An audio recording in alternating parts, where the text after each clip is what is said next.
Welcome, all fellow wannabes. Welcome to the show. You are listening to Game Club from Wannabe Critic Productions. I'm one of your hosts, Gabriel Fast, and joining me this evening is a self-proclaimed occasional wannabe.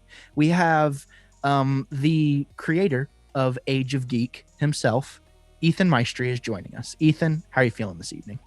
Hello, world. I'm doing fine this evening. Ready to talk about a game. Yeah, I am too. And we're just going to pretend like we didn't have to restart the intro and like, I didn't crack up at the beginning and that didn't happen, but it is good to have you back. Hey, it wouldn't be a Wannabe Critic production if Gabe didn't have to stifle a laugh to start the podcast, Yeah, it's true. I feel like I'm home. Every single time. You're welcome. I'm I don't know about you. Every time I sit down to do one of these game clubs, it's one of those things for me, or any time I just have one other guest on, and I'm sure you can agree with this, and you're like, oh my freaking God, how is this going to go? Like, how is this going to go? You know what I mean? And it never fails. Once we sit down, I think we're both kind of feeling it, like, I don't know. And then once we get rolling, it's you can't stop this gravy train because we do not stop over here. But no, in all seriousness, it is good to have you back. I know you want to say something. You'll get your turn. Oh, hi there. Okay, let's be real for just 1 second. Nobody ever likes asking for subscribers. No one wants to ask you to click the subscribe button and to click the bell, but this is your obligatory time. If you want to subscribe to the channel, this is just your reminder to do so. I hate doing this stuff. I hate putting this at the beginning of the video, but statistically, it just makes the most sense to say it at this point because I enjoy doing YouTube. I love being a nerd. I love doing what we're doing here at Wannabe Critic Productions. And if you want to be a part of it, make sure you click the subscribe button and click the bell. You'll be notified every single time. Thank you for putting up with this. Let's get on to the content. We are here. We're going forward with the Arkham series. We are tackling a game this evening that some have called the greatest game ever made. Now, I don't know if I would go that far, but I could see how people could go that far, and we're going to get into it. But Ethan, were you happy to play through this Arkham City? Were you? I don't think I actually said it for the first podcast that we did, but it's always fun for me to go back to these in particular first two Arkham games because if we weren't doing it for the podcast, I would probably be coming around to playing them anyway, because it seems like about wintertime, especially with Arkham City, I want to play the game again because it has such a winter feel about it. Even if it's not snowing outside, I can go into that game and watch the snowfall and go rough some dudes up. And, it's great. So yes, I have absolutely enjoyed playing both of these games, reviewing it for the podcast here. Yeah, I am too. And I just realized, shout out to Ryan Mazzocco, because I completely forgot to invite him on the show this evening yet again. So there's that. But I'm glad you're happy to play through it. Ryan, if you want to come on for the next episode, it'll be fine in a few weeks. It happens. I'm a forgetful man. I can hear him screaming from the future. No! Because didn't he get passed over for the last one too? The guy's gonna develop a complex. He was like, what the F, bro?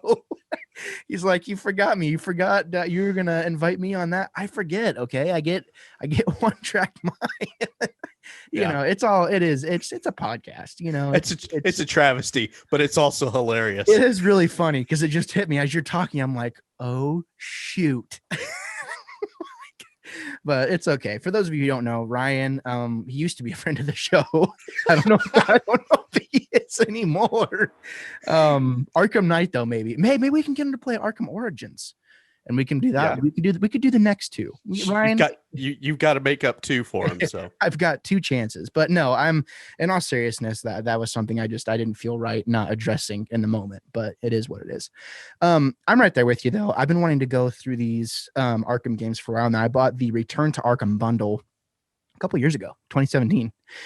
And I bought it on sale. It seemed like it came out and then it went on sale almost immediately. So it was like, people had I think people were kind of over it at that point. Plus it is kind of hard whenever you go into Arkham Knight from these first two games, because Arkham Knight just has a sense of polish And there's just way more content there. There's way more downloadable content.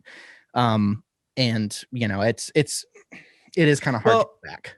Then it's probably good we're doing it this way, where we kind of both attacked Arkham Asylum and Arkham City, fast and furious. You got through them, you railed through them real quick. Yeah. And I've finished both of them back to back within a week of each other. Mm-hmm. So, we're hitting it hard now. Maybe if we take a little break and take our time through Arkham Knight. Yeah. Because for me, it's going to be the first time through it. Yeah, and I mean, there's way more there. I mean, it'll be interesting to get to that conversation whenever we do get to it. But I mean, that's a whole other conversation, and I'm right there with you.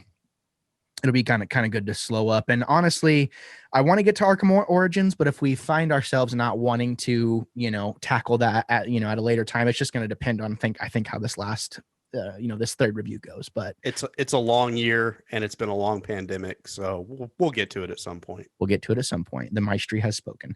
Really quickly, Ethan, how have you been, bro? Excellent Hanging in there, doing well. Making my rounds on other podcasts, and I got projects going on here at the house, so yeah, I keep myself busy, and I try and have a little fun while I'm doing it. So yeah, look at you go. You're a family guy. I'm a grown adult. Exactly. Now, you mentioned off mic a minute ago, you're guesting on Sci-Fi Malady, right? Yeah. We just got together this last weekend over there on Sci-Fi Malady. They're doing their big, the month of January is dedicated to all things Star Trek. And the last 3 years, they've been going through each of the series. So it's trekking in the new year over there on Sci-Fi Malady. And this year, they are talking about Deep Space Nine. So that's my jam. That's your favorite. Yeah. So I got the chance to discuss the episodes from season 1 of Duet.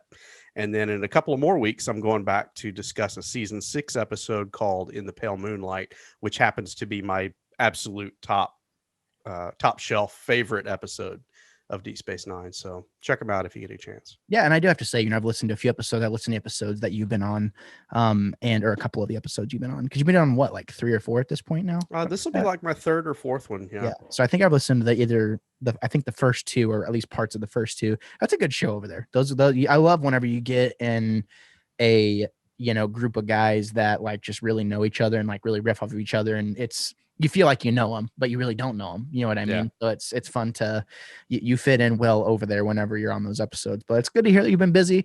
Good to hear you've been having a good time, and I appreciate staying busy with Arkham as well, because there's a lot there. So not a lot's different over here. I've changed the studio up a little bit. As you can see, I'm free micing it this evening. It is how it is. I'm waiting on a swivel stand. You're pulling a Vicky Vale this evening. I am. Mike in your face. Are you saying that I am beautiful like Vicky Vale? You're always beautiful, Gabe. Thank you. I have my Tom Nook hat on this evening. He, really, you want to think that Tom Nook is on your side, but he's not. He just wants to take all your money, and that's exactly what he does. I've converted I was telling you this off mic. I have converted this room into like a fully functioning like YouTube studio now. So you have one rig. You have the PC that's like the Let's Play rig, and that has its own camera. And I have a monitor in front of me and my big, my TV over here to play the games on. And then you have the Mac set up, and that's kind of like my secular work / like podcasting setup. So I feel good. I like walk in and it feels like I'm about to like pilot a spaceship or something. So I was going to say, if you spun the camera around, would we feel like we were in a J.J. Abrams Star Trek? Probably more, or like a J.J. Abrams Star Wars. Okay. Then I don't need to see that, but okay, cool. Didn't miss a beat.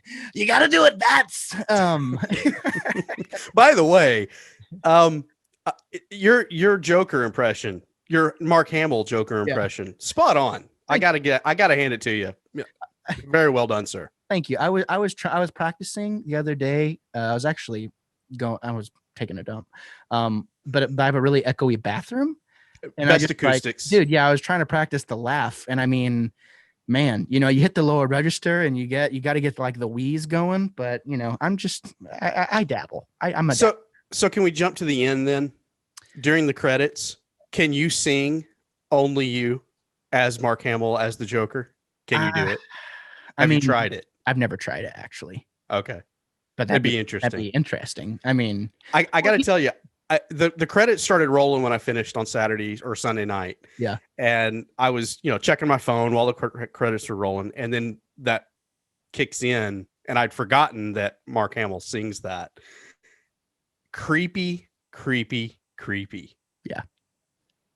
I'm not sure I like it. And it, you know, they, I'm not going to spoil it. I'm not going to say, I'm not going to, I can't, Okay. we're just shut up. All right. Okay. Shut up. All right. God, I'm going to cry. No, but thank you. I do practice my Mark Hamill impressions while I take a dump. And, cause I love him and all things that he does, but that's not, no one wants to hear about that. What they might want to hear about though, is why I'm so freaking jacked tonight. And that's because I like to drink Raise Energy. And there's a nice little code down there in the description for you if you want to buy some. It's you get 15% off your order, as well as I don't have anything from Pop Cult around me, but you know the drill. But there's codes down there for stuff. You get 15% off Raise Energy, you get 30% off Pop Cult USA stuff. And I stand by both of those products. So definitely go check that out. But Ethan, they don't want to hear about that. They want to hear about what we have to say about Batman Arkham City.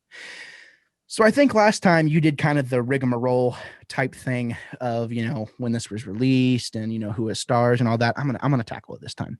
So Batman Arkham City, the follow-up to the critically acclaimed Batman Arkham Asylum, which we did review just a few weeks ago at this point.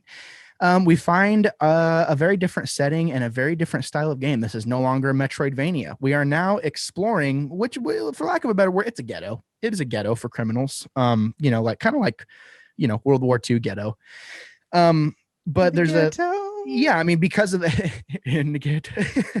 because of the things that happened on Arkham Asylum, Arkham Island, they have now had to move the inmates to a specific part of Gotham City that is now being walled off.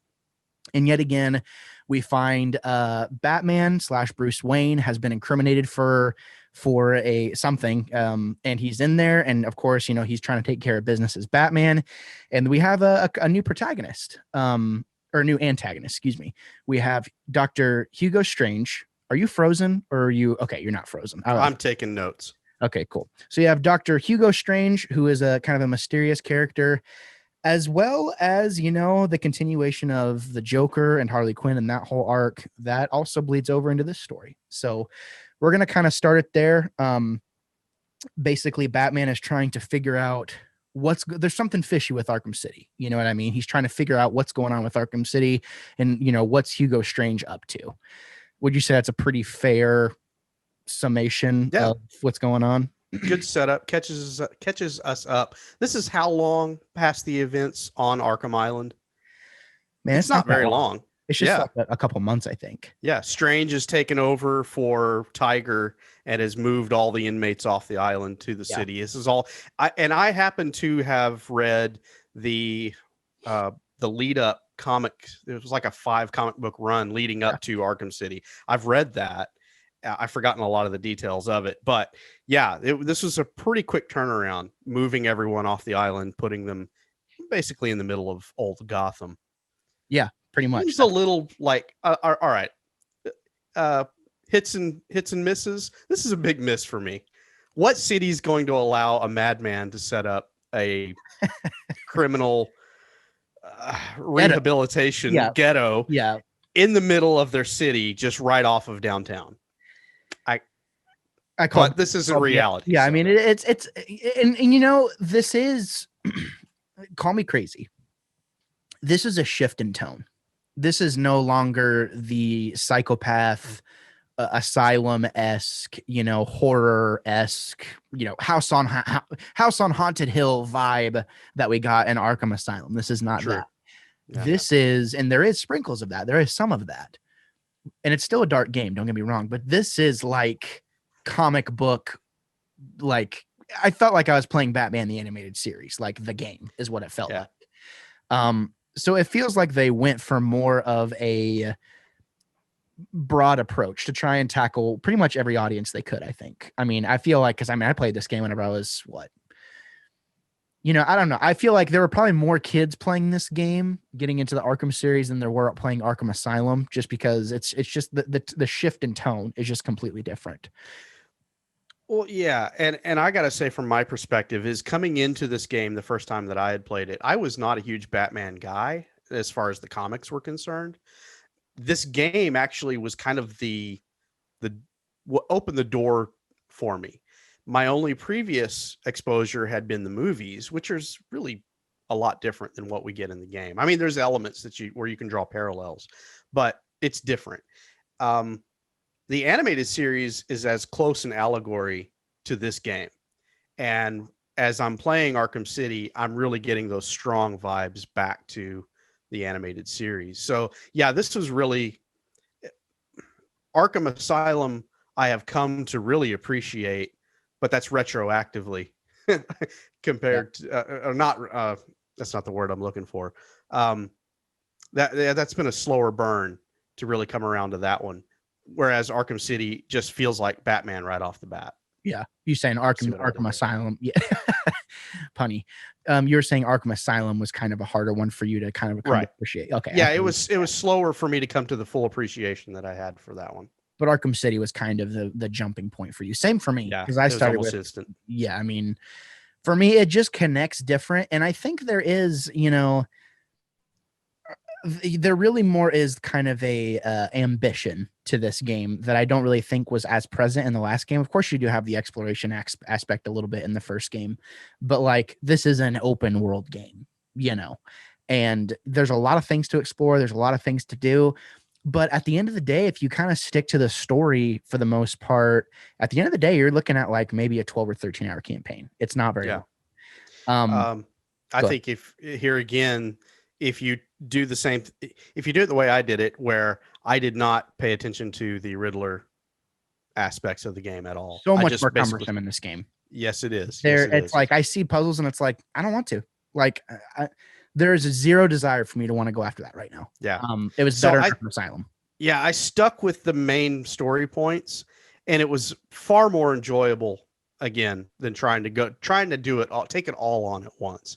And even though I'm trying to go through it quickly so that we can talk about it, the main story, it still allows you time to enjoy moments like, if you know where uh, behind the theater where Wayne's parents were killed, if you know Yeah. where that spot is, as you're running along rooftops, you can stop there, and it does the spin around Batman while he kneels down at the Yeah. spot, and there's just so much respect given to the lore of Batman that exists in this game that to a lesser extent is there in Asylum, but it's better in this one in Arkham City. Yeah, I think it's more generic is the wrong word, but it's more forthright, I would say, in this game. It's more like I don't know, it has that kind of kiddish comic feel. Whereas, we made the comparison like, oh, Arkham Asylum, that's not Batman, that's Detective Comics. Like that is the Yeah. darker, grittier TVMA, almost style game. Whereas this feels a little more friendly, friendlier to the masses type thing. But I would like to talk, kind of touch just for a second on one of the darker elements of the game, which is, the Joker is a huge part of this game leading into the what happened on Arkham Island, him exposing himself to the Titan. And when we find him, he's very sick, right? And that's kind of what a big part of what the game is based around is Batman doesn't have much time left, and if Joker dies, Batman dies. So Batman is having to find this cure to this Titan. So you kind of get, sent on a goose chase around the entire Arkham City. How did you feel about this arc? Like kind of being Joker's basically like one of Joker's pawns, pretty much. Like, how did you react to it this time? Well, it worked for me because what better motivation than our hero's life hanging in the balance? I mean, that's what's at stake here. You brought it out. You're trying to help the Joker because by helping the Joker, you're helping yourself. Yeah. Both of you will survive the night if things work out as planned. Uh, I love the fact that this is just a direct sequel of what we saw in the previous game. And then, like you said, it's just a few months later, and here we are, and Batman has a reason for being there and an even greater reason for staying there and staying involved in the story. It isn't a situation where he can go out and bring the police in and get the help that, maybe something, a situation this dire would require, but he is there on his own, and it feels right. And there are some great moments of interplay when Joker is leaving you messages on the cell phone and things like that. That Yeah. not only is Joker the villain and the reason why you're invested in the story, but then you really get a strong sense of that it's not a friendship, but it's a connection between Batman and Joker. It It is really like is heavy through this. Yeah, I mean the yin and yang thing, like really. Yeah. And And even like at the are we doing spoilers for this one? spoiler: if you have not played Batman Arkham City, what Why? I have a nosebleed. My nose is bleeding. Like, Yeah. Please continue. So Spoilers all the way. At the end, even as they do the line from Killing Joke, essentially. Yeah. Or at least they play out the scene from Killing Joke there at the end when Joker is laying there dying on the floor. Yeah. And so you really, it's a love-hate, mostly hate relationship, but they are joined at the hip. Yep. And so this game does a really good job of making that connection something that you sit up and pay attention to. That's what I really appreciated about Joker being in this game. And I mean, they killed him. They killed the Joker. And you got to have balls to do that. I mean, and the first time you play it, whenever it hits you, you have all these emotions, like you hate the guy, and he's literally, but he's also the whole reason you've had the experiences up to this point that you have had. And, like, it's interesting how it kind of plays into the Harley Quinn DLC. Batman has kind of like more of like a triumphant, like, oh, I've got to do this thing, like, and get to point A to point B. When you play Harley Quinn's Revenge, he's like got more of a somber tone in his voice. You can tell it's affecting him. There is something there that has Joker gave him a purpose, right? Like really gave him the biggest sense of purpose. Because deep down inside, who doesn't want to challenge themselves? And, we attack the psyche of Batman from all different angles. It's like, what happens to a psycho? Because we've established that in the first episode, and we had people fighting with us or fighting with me on the internet about Batman being an anti-hero. In these games, if you do not think that Batman is an anti-hero, you are wrong. Objectively incorrect. He is a horrible person, and we just don't want to admit it. Just because he's the lesser of two evils, what happens whenever he has a bad day, is all I'm saying. Yeah. But whenever you see that person lose that biggest sense of purpose, it's super interesting what happens. And I'm really excited for us to get to Arkham Knight, whenever it gets to that conversation, because the way Rocksteady has woven this story together, it's incredible. And I think the biggest conversation we might find ourselves having with Arkham Knight is Arkham Knight better? Because I think it is, from what I remember. There's big points about it that I think are better. Let's talk about because we said they kill him at the end, just the way that whole goes about, that whole thing goes about. It's very creepy. It's very saddening, but it's also happy, that we get the sense that there's going to be a new day, right? Can we do something a little off kilter for the Wannabe, productions? Can we talk about things that we didn't like first before we really gush about everything we love? I have notes on that, so yes. Please, you have the floor. I have heard you tweet Mr. Freeze is misunderstood. I just want to say, in this game, I cannot stand Mr. Freeze. I cannot stand fighting Mr. Freeze. I can't stand the guy's voice. And he lost his wife. If he's gonna have that big suit and can take Batman on, he can march into Joker's lair and go get his wife. Yeah. I just did not like dealing with anything associated with Mr. Freeze. You know, I think my love, you know, my maybe if I don't know if affinity is the right word, but my sympathy for Mr. Freeze might come from the Sub-Zero movie, the animated Sub-Zero movie. I grew up on that, and it's the same voice actor from what I remember.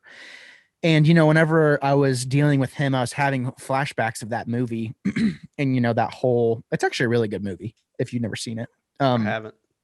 But yeah, you don't like Mr. Freeze, so that may not, you know, pan out super good for you. Worst ride at Six Flags in St. Louis. I have never been to a Six Flags. Wow. Okay. Never. And you know what's sad is I can't really do roller coasters anymore. They make me sick. Isn't that sad? Too many G forces. So you can't ride the ride of your favorite villain. I never said he was my favorite. Okay. I'll kill you. No, see, I'm the exact opposite with you. Because I didn't love that sequence, but I love the stealth and I love the sneaking around side of these games. So once you kind of figure out like, oh yeah, that's right, you gotta, you know, take them down a notch or two, you know, in these few areas, then I think the boss battle kind of becomes just sort of trivial. And just because it's just a step on your journey, and then you are reminded through the entire time. It's kind of like the Croc thing, the thing that we had that we kind of were upset with you know, with Croc in the first game. This game does that exact same thing a lot. It's just way better, but it is constantly reminding you, oh, you are in a video game. This is objective based and you are in a game. Yeah. Go ahead. Well, I was going to say, yeah, it does that a lot. They space it out a little bit better. Yes. And more often than not, the pacing of it is way better than what you had with Croc in Asylum. Yeah, totally. It's just Mr. Freeze did not appeal to me. A couple other things. I'm going to call out Talia. Thank you. Oh, I was so hoping you would. All right. This woman, I tell you what, she admonishes Batman to kill her father, and then turns right around and decries her father for being willing to sacrifice his daughter. And I'm just like, come on, pick a stance. Yeah.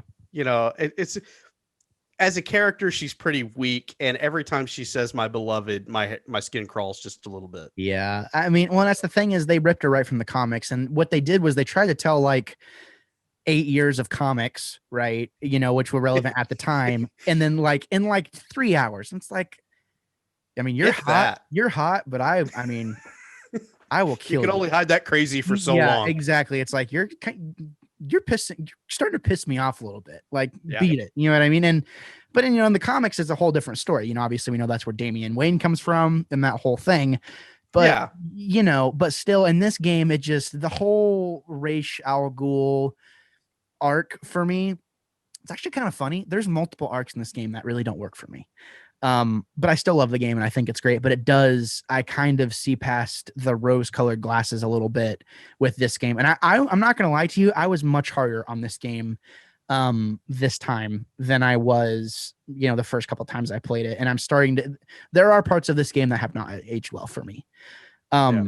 The whole Ra's al Ghul thing being one of them. Now, whenever you're like in the ascendant plane and like soaring through the sand and like all that stuff, that was cool. And like the Ra's that was al really Ghul, good. Yeah, like that whole part of it actually is pretty awesome to me. But Talia, if you could have figured out a way to get us to get in there, like why does it have to be Talia? Why can't we just be talking to those ninja ladies? You know what I mean? That were slicing and dicing. Like, why can't we just talk to them? Why do we have to bring in another character and crowd this game? Because this game's crowded. There's too many characters. Go ahead. Exactly. I was going to say where they were judicious in taking certain characters out in order to make Arkham Asylum mesh and come together very well. I think in this one they said, all right, here's the follow-up, put it all in. Yeah. And that's why we got Talia. And it just didn't work that great for me. No, it doesn't. And I mean, I think about what came later. Obviously, they were going to make a third game. So why not save her? Because that could have been cool. I feel like. Do you have any other negatives? Or if you want to continue on the Talia soapbox. I got one other one to talk about. Let's hear it. Well, just sidebar: Mad Hatter, worst tea party ever. Catwoman. Dude, that was my next one. Do not like having to switch back and forth on Catwoman, and I could have cared less about her story. Ultimately, it goes nowhere. The only thing she does is come to rescue Batman or save Batman, but it didn't have to be done. Yeah. I mean, correct me if I'm wrong, but in the original Arkham City game, I don't even think that content was put in there in the beginning. I think it was added in the Game of the Year edition because the Catwoman stuff was extra content, I believe. So you didn't even actually have like I think there were two different versions of what would happen. Like I think that if there's a there's a segment, Catwoman gets like three missions to do. And the biggest one is like she can either escape or she can save Batman. And honestly, I think if you escape, I think Robin comes and saves you. So I feel like that was what happened the first time, maybe. Without the extra content. And I could be wrong. I feel like there were two separate versions of the game. Now, to hear you say that, it feels like the first time I played the game, Catwoman was not as integral to the game as she has somehow now become. Yeah. And I mean, it's like right as the game's getting good, right as like you're hitting a stride with the game, it's like I switched to Catwoman. I'm like, oh, come on. Are you kidding me? Are you freaking kidding me? I sat here at my desk, and when it swapped over, I was like, come on, please. I just want to go with the other story. You call Eli in here and he's like, what do you want, Dad? And you're just like, shoot me. Like, it's just, and I mean, I don't know. Whenever I was 15 or 16 and, you would just run and like you do the slidey thing when she's like, yeah, like that was fun to do back then. That was like what I spent most of my time doing, well, but her story. First of all, the voice acting is so bad. And if you hear, like a ticking time bomb going off, that's on my end, not yours. And that's not a bomb. It's a stopwatch. It's a Casio. There were so many things about it that just did not, it has not aged well yet again. We go back to the thing. This game is 10 years old. It is 10 years old. This game is 10 years old straight up. Or it will be, well, not this year. It'll be later in the year. This October will be 10 years old. But still, there are things. The voice at her, it's just not a great performance for me, and it's just not a great bit of fun to play as Catwoman. It's this game playing as even in Harley Quinn's Revenge, playing as Robin, not a great bit of fun to play as him either. It feels like his reflexes are just a little bit off. Although it is way easier to play the Robin character, I feel like, than Catwoman. The whole Catwoman hitting the whip and then having to jump up the building instead of just grappling up. Yeah. That gets old really quick. Yeah. No, I totally agree. We're having all the same issues, except for a few, unless you have more. Was that the last thing for your negatives? Catwoman? No, I just have one other observation to bring up, something that I did actually enjoy. I love the pop culture reference that Joker makes to the Lost television series. I thought that was wonderful. What did he say? I haven't seen Lost. He's on the camera and he's talking about your favorite TV show and why this and why that and why did it all end up they all end up in a church. And I was like, that's Lost, which is perfect because it came out, right around the same time. Right. So yeah, I remember. Wonderful pop culture reference. I love there. I love it whenever they do that, in anything. Isn't it crazy whenever something is such a huge like phenomenon and like any pop culture that can get or any other like form of media that can get away with it will do that thing and will like try to insert that in there. I love when people when creative people do that exact same thing. Yep. Let me ask you something. Okay. The Iceberg Lounge. Yeah. You already talked about you don't like Mr. Freeze. Right. How do you feel about that whole section? Because that's a huge part of the game. Did you enjoy that? Yeah, I did.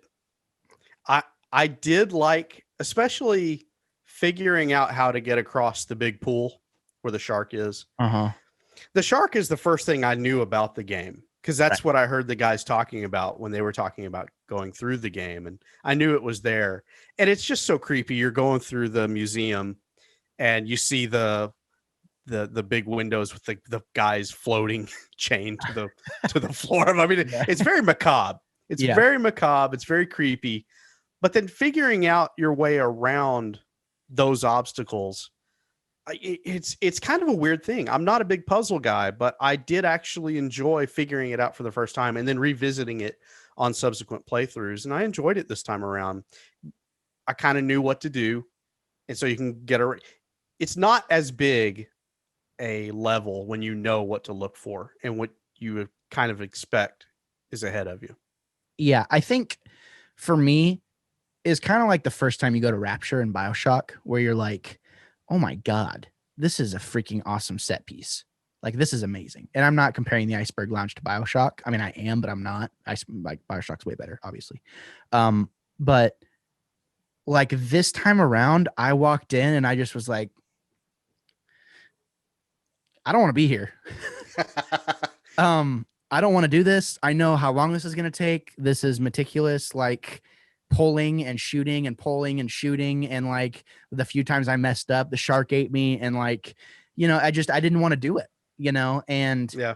I remembered I had a file that I had started around 2017 and I stopped playing Arkham City when I got to that point. So I had to force myself to push through the Iceberg Lounge.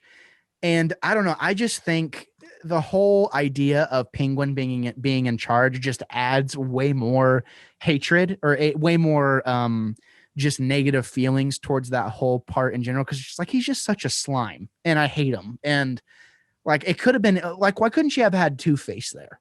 Two-Face obviously shows up.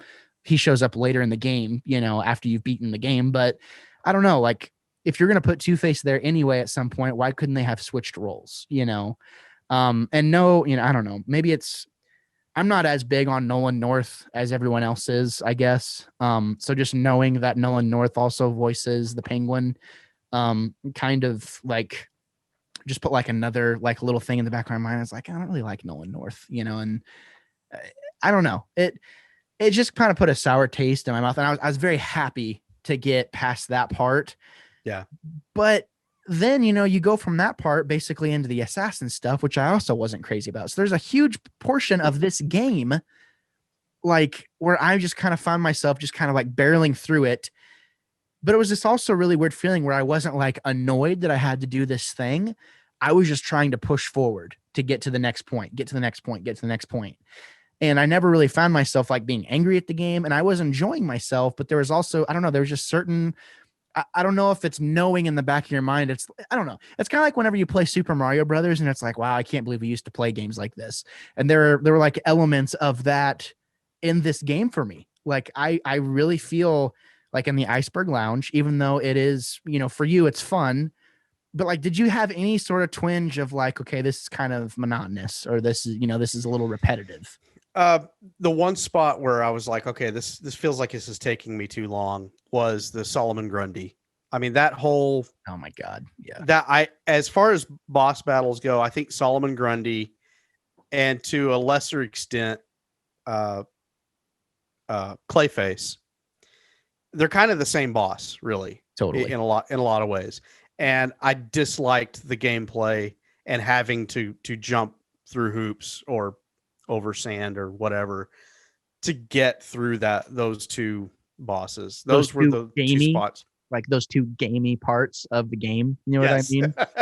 Exactly. Yeah. And that felt, yeah, I got tired of it very quickly, especially after I died once or twice. I was just like, oh, come on. I don't want to have to go through, start over at whatever checkpoint I was at before. Yeah. Those I was not happy with. I was happy to be out of the Iceberg Lounge, and I wasn't mad that I had to go to the assassin's place. And when I knew Clayface was coming, because that's the big gotcha right at the end of the game. But yeah, I think the whole Clayface thing, it reminded me of playing, we talked about like Spider-Man 2. I didn't really think of Arkham Asylum ever really being that way until the very end of the game. Whereas here, I felt like we kind of regressed back to like 2003 and 2004 licensed video games. The boss battles have not aged greatly. The big boss battles. Now, the whole Ra's al Ghul thing, as I said before, I enjoyed that boss battle, and I loved kind of the theatrics of it because it made sense. Like Batman is he's tripping balls on a blue flower. You know what I mean? And like, yeah. So, I mean, am I making sense at all? Are my criticisms here and the things I'm saying, are these completely out of like the realm of possibility here? Not at all. I agree with you because I mean, like I said, Solomon Grundy and Clayface did not like. Ra's al Ghul, I thought was a great segment. Yeah.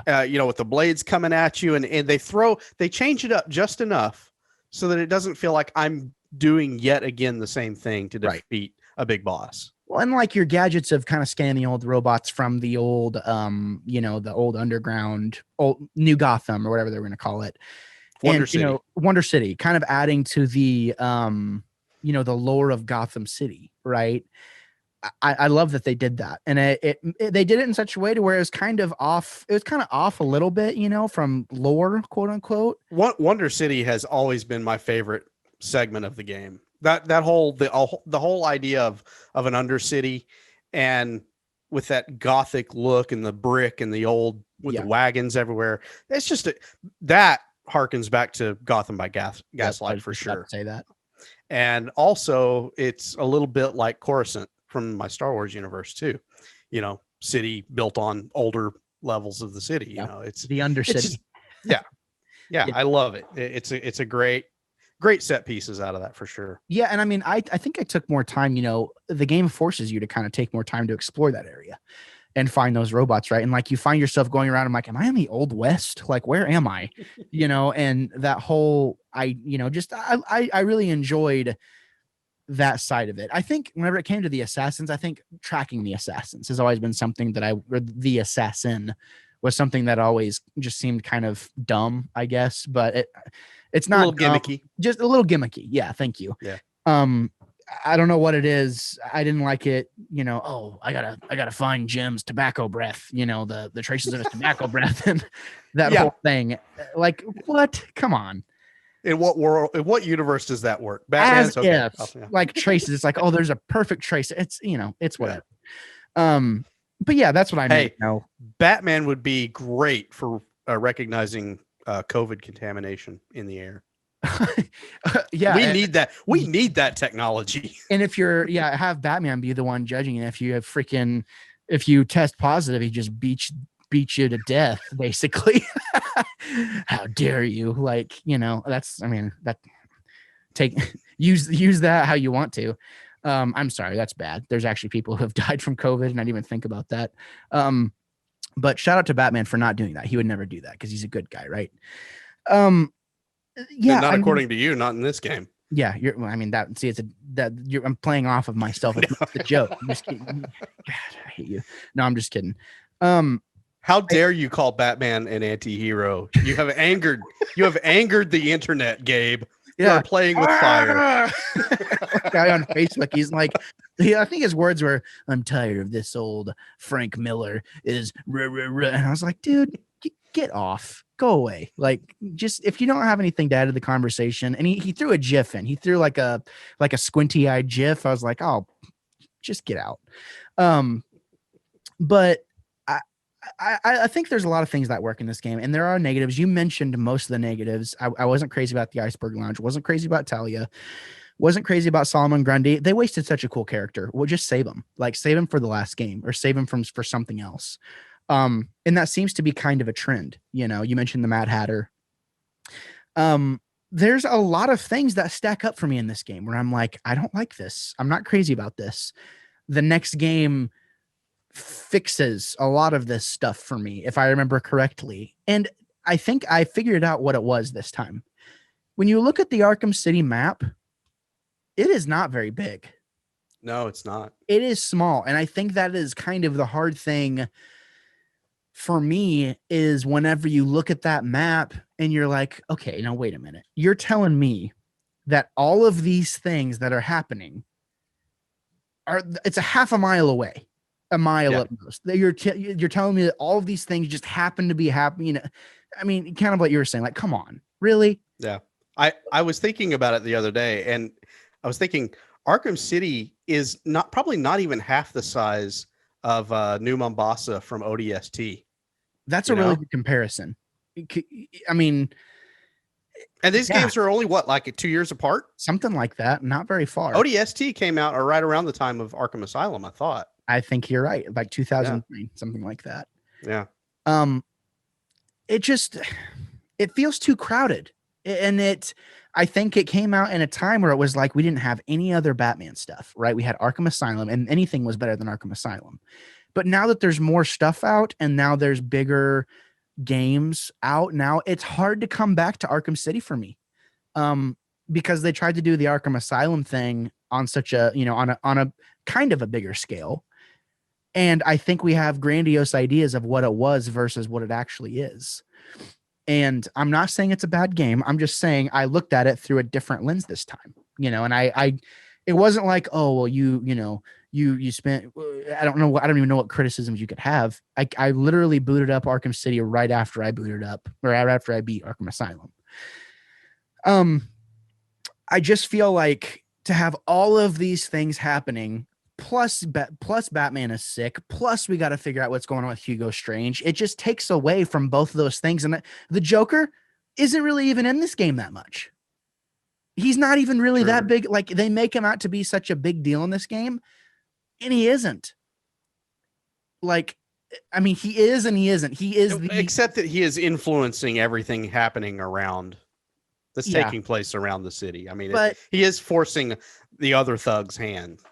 It's true. He is forcing, and you can hear the radio chatter and stuff, and he will come and be like, hey, that's, and that's fine.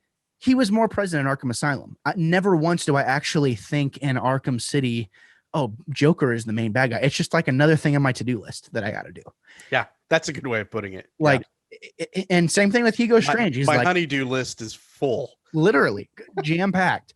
And it's like, literally, it's like if your honeydew list was packed full of chores from all of the relatives that you know really well, but you don't really like that much.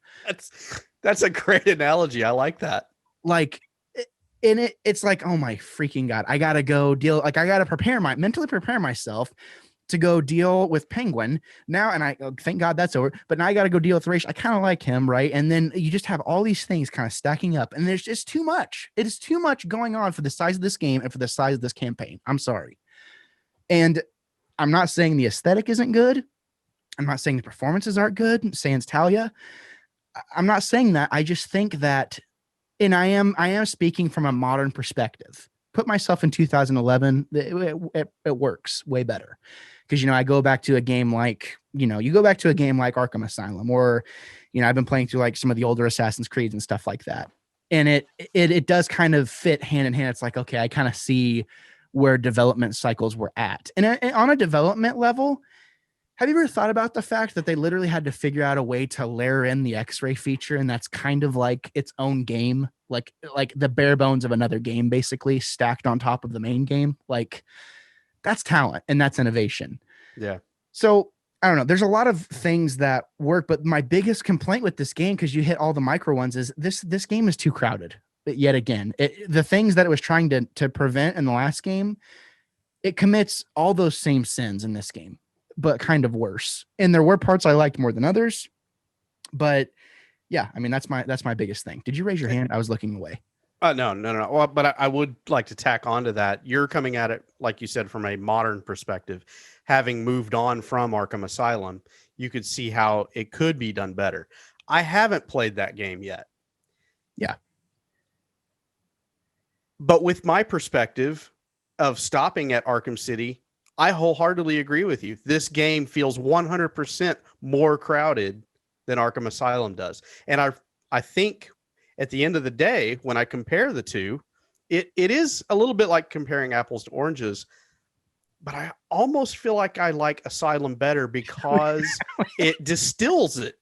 It distills a Batman story into one night, one location, and I get in and I play the game and I get out, and I don't feel like I've done a million different things on a chore list. Yeah, I mean, there's a difference, right? There are side things to do in Arkham Asylum, right? And that's great. Yeah. When I play an open world game, I want to know that the main quest is there for me to tackle anytime I want. They did not make the Joker or Hugo Strange's quest is the main thing you're doing, but it never really feels like it until the very end. And same thing with Joker. And I hate that all of the things that were happening all felt like one and the same. So yeah, I mean, I have to agree with you there. Now we've been criticizing this game for the past 20 minutes, 25 minutes. Let's talk. I mean, not to be negative. I mean, if you love Arkham City, let's rate this turd and get out of here. This thing's a piece of crap. No, I mean, and I'm looking at Metacritic right now. What do you think? PS3 score. what do you think the meta score is? Not the user score, the meta score. They do points, right? On a Out of, scale of 10? out of 100. So out of 100 points. Out of 100. Okay. Yeah. I would guess somewhere around 92, 3, 4. You're really close. It's a 96. Wow. Okay. It is a Metacritic must play, which I agree with that score. I think that's a great score. What do you think the user score is at? Is it lower? That's not the freaking question I asked. All right. No, I'm asking. It is. It is lower. Okay. 88, 89? 8.8. Wow. So do you remember what Arkham Asylum was at from last time? I think I saw all 90s. Across the board, right? Yeah. Yeah. And the user score too, if I'm not mistaken. You know what? We're going to do this right now. Can you vamp? Yeah. And this is really interesting that you bring this up because I was thinking about it today. I remember Arkham City getting a lot more PR and being advertised more. And I'm wondering how much the hype ahead of Arkham City has influenced my perception of how successful and how well that game does what it does. And what are we talking about? We're talking about a comic book story sold to the masses. We are talking about like a darker version of a Marvel movie, basically being advertised as a game. Yeah. Arkham Asylum was a 91. User score was an 8.7 on PC. I think that Arkham Asylum does so many things better. In a lot of ways. But I just wanted to, to kind of take the criticism aside. I wanted to kind of push that, and kind of put those two things against each other, put those two things side by side.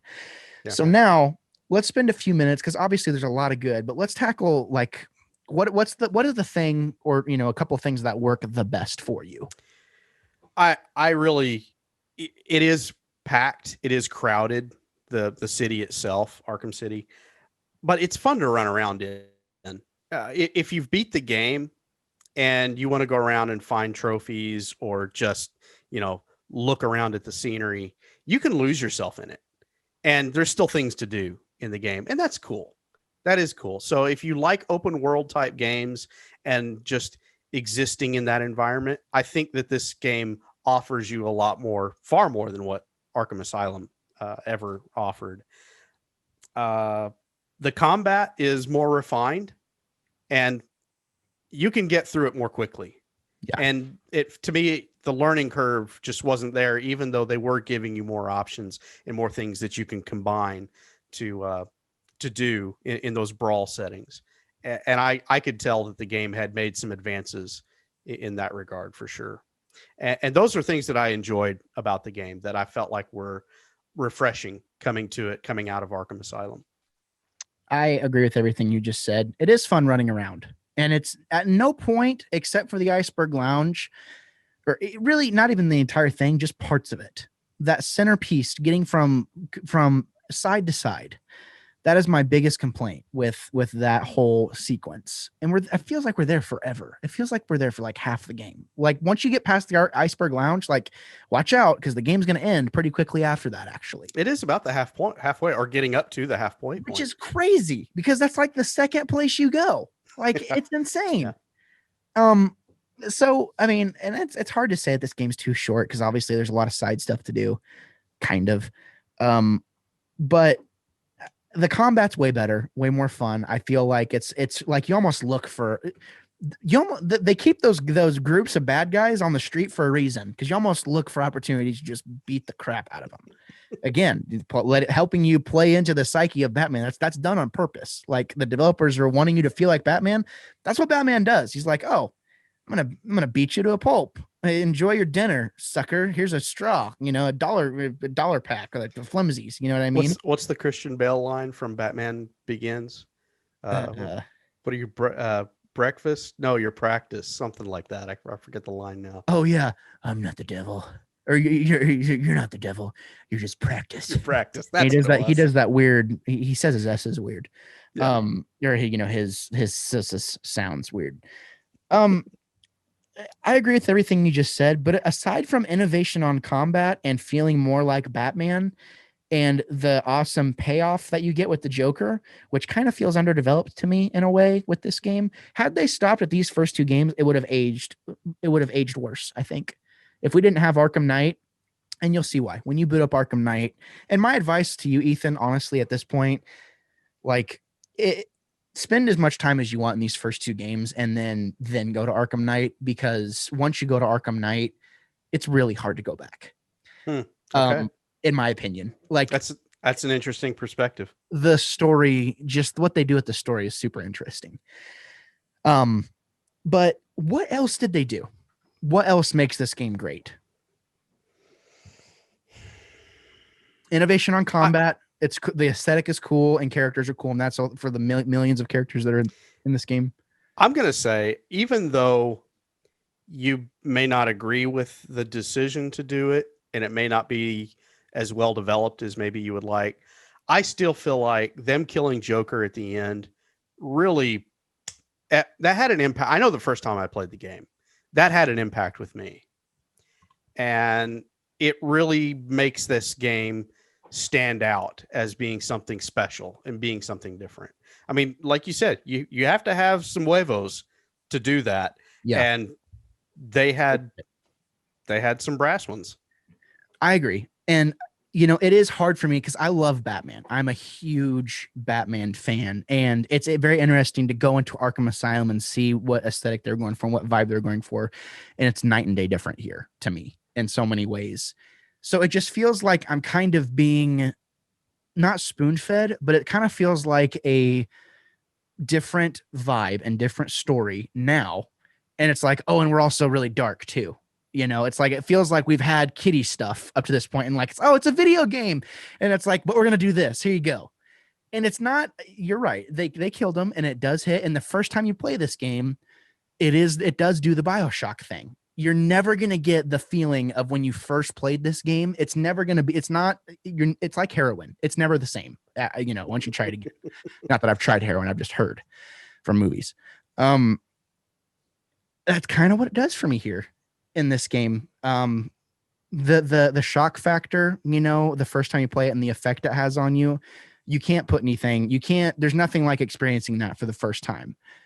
In terms of adding replayability, it's hard for me. It's hard for me to have that same thing, because now that you know what the end is going to be, that's in the back of your mind the entire time, but not in the same way of like, oh, I'm beating Bowser. You know what I mean? This is supposed to be such a big thing, and by the time you get to the end of it, it's like, man, yep, that happened. Okay, on to the next thing. Like, so I don't know. I'm being incredibly nitpicky here in some ways, but I also think I'm speaking truth and just kind of what I see this time through. So that's kind of my final thoughts. Gabe. I'm trying to Good give man. my Wannabe's honest opinion. So do you have any, I mean, I feel like we criticize this game super hard, but we criticize the things we love. We critique the things we love. Yeah. We have literally been two sides of the coin here. I've been very hard. You've been very generous with your opinion. Do you have anything you want to say to kind of tie everything together, and then we're going to score this bad boy? Yeah. Rocksteady, or actually it's not Rocksteady that developed it. Who, no, Rocksteady developed it. Rocksteady developed. Okay. That's right. It's licensed by WB.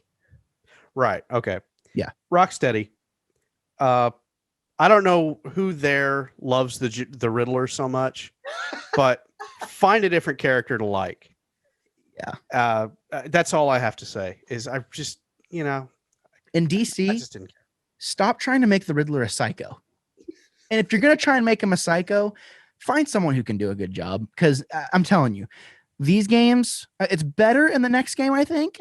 But these games, the first two Arkham games and the new Telltale games, which are basically just Arkham games in Telltale form, pretty much, it doesn't work for me. I agree with you. There. Yeah. But that does it. Other than that, I did enjoy this last week of revisiting this game. Yeah. Overall. Yeah, there are those criticisms. There are those eye roll moments. But I still hold that this is a good game and was worth my time going through. I agree with you.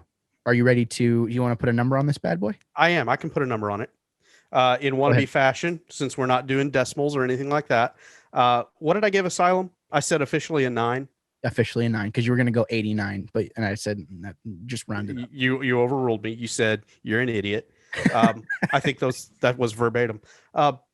I'm giving this one an 8 because really, you alluded to it just a moment ago, and I had to write it down because that is exactly what I'm feeling right now. If it comes down to going back through both of these games and I have to choose, I think I'm going to go back to Asylum.